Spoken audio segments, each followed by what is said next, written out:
আসি নাই। বিয়ার পরে আসছিলাম না, তোদের এসব কঞ্জুসগিরি দেখে তো এক রাত্রেও থাকতে পারি না। আমি তোর মা না? একটা দিন বাড়িতে গিয়ে মারা দেখছস? একটা দিন ফোন করে আমার কোনো খোঁজ খবর নিছিস তুই? ফোন দেই নাই মানে? আমি অফিসে গেলে ফ্রি ওয়াইফাই পাইলে তোমার ইন্টারনেটে ফোন দেই, কখনো তোমার ফোনে ফোন ঢুকেই না। এই রানটা কত পুরোটা? 1,000 টাকা। হ্যাঁ 15,000 টাকা। 15,000 টাকা?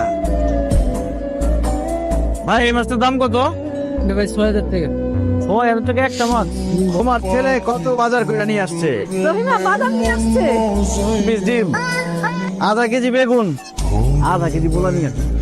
অনেক মাছ নিয়ে আসছি, মাছের মাথা নিয়ে আর কোনো ঝামেলা হবে না, সবাই মাছের মাথা খেতে পারবো। গাড়ি দিয়ে আমরা কি করবো? কই যাবো গাড়ি দিয়ে? গাড়ি কিনলে তো লাভ আছে, একবারে বেশি টাকা খরচ হয়ে যাবে। সেটা ঠিক আছে, কিন্তু গাড়ি কিনলেও ঝামেলা আছে, আবার ড্রাইভার রাখতে হবে, ড্রাইভারের বেতন নাকি অনেক বেশি, ড্রাইভার নাকি আবার চুরিও করে। ড্রাইভার রাখবো কেন? নিজের বন্ধু হয়ে আবদার করতেছি, মুলামুলি করেন না। এই গাড়িটা নিব 1.5 লাখ টাকা দিয়ে। কপির নিকো টাকা তোদেরকে আর শোরুমের সামনে জীবন না দেখি হাত পা ভাইঙ্গা হাতে ধরা দিন। ইয়ে নিয়ে আসলাম, কেমন হয়েছে? গাড়ি? হ্যাঁ এটা সাইকেল তো, আমার পুরান সাইকেল। টাকা দিয়ে কিনছো? মা, এটা কি ধরনের কথা বললেন?